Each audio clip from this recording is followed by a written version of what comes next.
রে ব্রেসলিন, একটা নাম যার পেছনে লুকিয়ে আছে অসংখ্য অসম্ভব পলায়নের গল্প। পৃথিবীর যত কঠিন জেলই হোক, কেউ তাকে বেশি দিন আটকে রাখতে পারেনি। কিন্তু একদিন সে গেল সবচেয়ে ভয়ঙ্কর একটা প্রাইভেট প্রিজনে। নাম নেই, ঠিকানা নেই, শুধু আছে অন্ধকার আর মৃত্যু। এই জায়গা থেকে আজ পর্যন্ত কেউ জ্যান্ত ফিরতে পারেনি। তাহলে কি হলো রের? চলো শুরু থেকে বলি। মুভির শুরুতে দেখি রে একটা হাই সিকিউরিটি জেলে বন্দী। সে ইচ্ছাকৃতভাবে একজন কয়েদিকে আক্রমণ করে।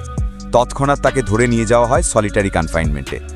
চারদিক শক্ত ধাতবের দেয়াল, 24 ঘন্টা সিসিটিভি নজরে।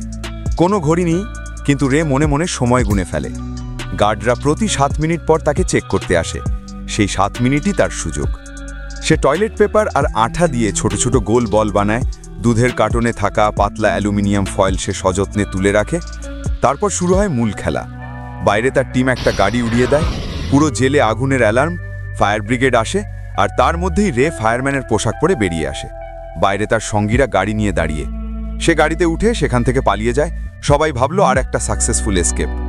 কিন্তু শেষটা ছিল প্ল্যানেরই অংশ। রে একটা পেফোন থেকে কল করে, তারপর ইচ্ছাকৃতভাবে ধরা দেয়। পুলিশ এলে তার পার্টনার ক্লার্ক এসে কাগজ দেখিয়ে তাকে ছাড়িয়ে নেয়। ওয়ার্ডেনের সামনে রে হাসি মুখে পুরো পলায়নের টেকনিক ব্যাখ্যা করে দেয়। কিভাবে সে পাসওয়ার্ড বের করেছে, কিভাবে ক্যামেরায় লুপ ফিট দিয়েছে, কিভাবে ভেন্টের মাধ্যমে বেরিয়েছে। এগুলো শুনে ওয়ার্ডেন হতবাক। রে আসলে একজন প্রফেশনাল প্রিজন ব্রেকার, যে বেসরকারি কোম্পানির হয়ে জেলের দুর্বলতা ধরিয়ে দেয়। এটাই তার কাজ। এর আগে 14টা জেল সে ভেঙেছে। কয়েকদিন পর তার অফিসে আসে জেসিকা, সিআইএ এজেন্ট। সে রেকে একটা প্রস্তাব দেয়। পৃথিবীর সবচেয়ে সুরক্ষিত, সবচেয়ে গোপন প্রাইভেট প্রিজন, নাম দ্য টুম্ব। সেখান থেকে কেউ কখনো পালায়নি। দ্বিগুণ পারিশ্রমিক, শর্ত একটাই, কোনো টিমের সাহায্য নয়, কোনো যোগাযোগ নয়, কোনো ট্র্যাকার নয়। রের বন্ধুরা বারণ করে, কিন্তু রের ভেতরের আগুন তাকে না বলতে দেয় না। সে রাজি হয়ে যায়। তার নতুন পরিচয় হয়ে গেল অ্যান্টনি পোর্তোস, একজন আন্তর্জাতিক সন্ত্রাসবাদী যার নামে 10 বছরে 10টা বড় হামলার অভিযোগ। রেড টিমের লোকেরা গোপনে তার ডান হাতের কবজির নিচে একটা ছোট্ট জিপিএস চিপ ফিট করে দিয়েছিল। যদি কিছু গন্ডগোল হয়, আমরা তোকে খুঁজে বের করব।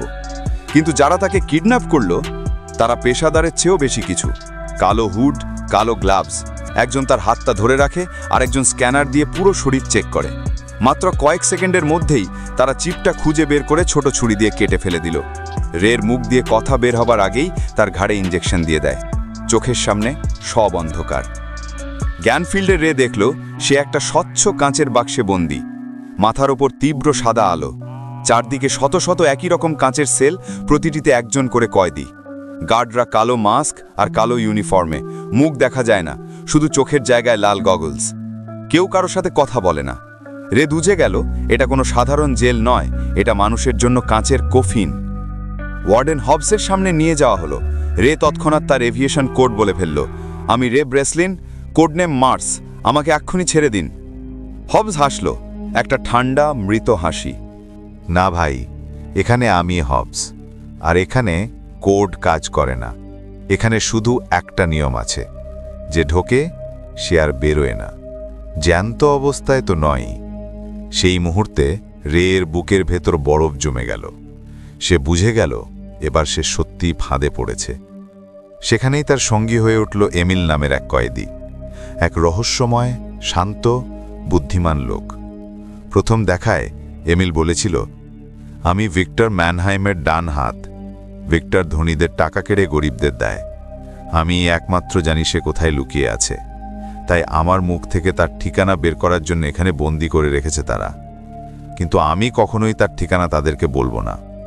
রে প্রথমে বিশ্বাস করেনি, কিন্তু এমিল বারবার তার কাছে এসে দাঁড়াতো, কথা বলতো। ধীরে ধীরে দুজনের মধ্যে একটা বন্ধুত্ব গড়ে উঠল। এমিল বুঝে ফেলেছিল রে কোনো সাধারণ কয়েদি নয়, আর রে বুঝে ফেলেছিল এই জেলটা আসলে একটা ব্ল্যাক মার্কেট প্রিজন। যে কেউ টাকা দিয়ে তার শত্রুকে এখানে ফেলে দিতে পারে। এখানে আইন নেই, বিচার নেই। 80% কয়েদি নির্দোষ। পালানোর প্রথম ধাপ শুরু হলো ইচ্ছাকৃত মারামারি দিয়ে। রে আর এমিল একে অপরকে ঘুষি মারতে মারতে রক্তাক্ত করে ফেলে। গার্ডরা এসে দুজনকে তুলে নিয়ে গেল বেকিং চেম্বারে।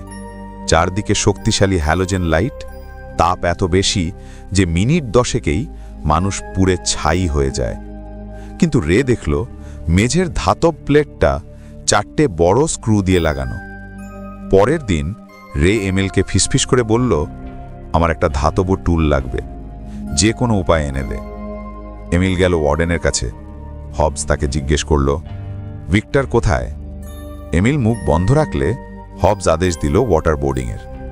এমিলের মুখে জোর করে পানি ঢালা হতে লাগল। সে কাশছিল, দম বন্ধ হয়ে আসছিল, কিন্তু সেই সুযোগে তার হাতের কাছে থাকা ধাতব ট্রেটা হাতে নিয়ে লুকিয়ে ফেলল। পরে রের হাতে তুলে দিল। পরের দিন আবার একটা ঝামেলা লাগিয়ে তারা বেকিং চেম্বারে যায়। রে টয়লেট পেপার ভিজিয়ে সিসিটিভি ক্যামেরার লেন্স ঢেকে দিল। তারপর ধাতব প্লেটটা আয়নার মতো ব্যবহার করে হ্যালোজেনের তীব্র আলো স্ক্রুতে ফোকাস করল। তাপে ইস্পাত ফুলে উঠল, স্ক্রু ঢিলে হয়ে গেল। প্লেট খুলে রে নিচে নেমে পড়ল। একটা অন্ধকার শ্যাফট। উপরে ওঠার সময় একটু ভুলের কারণে সেখানে থাকা পানির পাইপ ফেটে যায়। তবুও সে উপরে উঠতে থাকে। শেষমেশ একটা হ্যাচ খুলে বেরিয়ে এলো, আর তখনই চোখ কপালে উঠে গেল। পুরো জেলটা একটা বিশাল কার্গো শিপের ভেতরে তৈরি, সমুদ্রের মাঝখানে, কোনো দেশের জলসীমার বাইরে। তারপর সে অনেক কষ্টে আবার ফিরে এলো চেম্বারে, ঠিক সময়, কারণ তার পরক্ষণেই গার্ডরা এসে দরজা খুলেছিল। এদিকে বাইরে অ্যাবিগেল আর হাক দেখল পেমেন্টের চেক বাউন্স করেছে। অ্যাবিগেল বুঝে ফেলল ক্লার্কই রেকে বিক্রি করে দিয়েছে, কারণ রের কারণে প্রাইভেট প্রিজনের ব্যবসা ধ্বংস হয়ে যাচ্ছিল। ক্লায়েন্টরা আর ভরসা করছিল না, তাই ক্লার্ক রেকে চিরকালের জন্য গায়েব করার প্ল্যান করেছে। এদিকে রে একটা নতুন প্ল্যান করল। ভিক্টরের লোকেশন দেওয়ার ভান করে হবসের সঙ্গে ডিল করে যে সে এমিলের কাছ থেকে ভিক্টরের লোকেশন দেবে, তার বিনিময়ে তাকে একটা কাগজ কলম দিতে হবে যাতে সে সময় কাটাতে পারে। হবস রাজি হন এবং তাকে কাগজ কলম দিয়ে দেয়। রে সেটা দিয়ে একটা ছোট কম্পাস বানায়। জাভেদ নামের এক ধার্মিক কয়েদিকে রাজি করিয়ে তাকে ছাদে নামাজ পড়ার নাম করে উঠতে বলে, যাতে তারা কম্পাসের সাহায্যে জানতে পারে তারা আসলে কোন জায়গায়। সেখান থেকে দেখা গেল তারা মরক্কো উপকূলের কাছে। এমিল বলল, মরক্কোতে আমার এক বন্ধু আছে, তাকে মেসেজ পাঠাতে পারলে সে হেলিকপ্টার নিয়ে আসবে। রে ডাক্তারকে রাজি করালো। ডাক্তার তার নিজুর লেখা বই দেখে নিশ্চিত হলো রে সত্যি কথা বলছে। সে কম্পিউটার থেকে মেসেজ পাঠিয়ে দিল, তারিখ, সময় সব বলে দিল। জাভেদ পুরো জেলে দাঙ্গা লাগিয়ে দিল। সব কয়েদি একে অপরের ওপর ছাপিয়ে পড়ল। রে, এমিল আর জাভেদ ছুটল উপরে। গুলি চলতে লাগলো। একসময় জাভেদের পেটে একটা গুলি গিঁ লাগলো। সে রের হাতে বন্দুক তুলে দিয়ে বলল, যাও, আমাকে ফেলে যাও, আমি ওদের আটকে রাখব। শেষ নিঃশ্বাস পর্যন্ত সে লড়াই করল। রে ইঞ্জিন রুমে ঢুকে পুরো পাওয়ার কেটে দিল। সব লক খুলে গেল। এমিল ছাদে পৌঁছে হেলিকপ্টারে উঠল। রে পানির নিচের ফ্ল্যাশিং ট্যাঙ্ক দিয়ে বেরিয়ে এলো। হবস ছাদে এসে তাদের ওপর গুলি চালাতে লাগল। এমিলের কাঁধে একটা গুলি লাগল। রে পেট্রোল ব্যারেলে গুলি করে আগুন ধরিয়ে দিল। বিশাল বিস্ফোরণ। পুরো শিপ আগুনে ঢেকে গেল। হবস আর তার লোকেরা আর বেরোতে পারল না। এরপর তারা মোরক্কোর সৈকতে গিয়ে নামল। তখনই সেখানে একটা গাড়ি আসে। গাড়ি থেকে জেসিকা নেমে আসেন। তখনই রে আসল সত্য জানতে পারেন। জেসিকা আসলে ভিক্টর ম্যানহাইমের মেয়ে। এমিল হলো ভিক্টরের ছদ্মনাম, যিনি ওই কাঙ্ক্ষিত ভিক্টর ম্যানহাইম। অ্যান্থনি পোর্তোস নামটি ছিল একটি কোড, যা ভিক্টরের লোকেরা রেকে চিনতে ব্যবহার করেছিল। রেকে জেলের নিরাপত্তা পরীক্ষা করতে নয়, বরং ভিক্টরকে মুক্ত করার জন্যই পাঠানো হয়েছিল। ক্লার্ক পুরো পরিকল্পনার অংশ ছিল, কিন্তু পরে সে জেলের মালিকদের কাছে বিক্রি হয়ে যায় এবং রের মুক্তি চায়নি।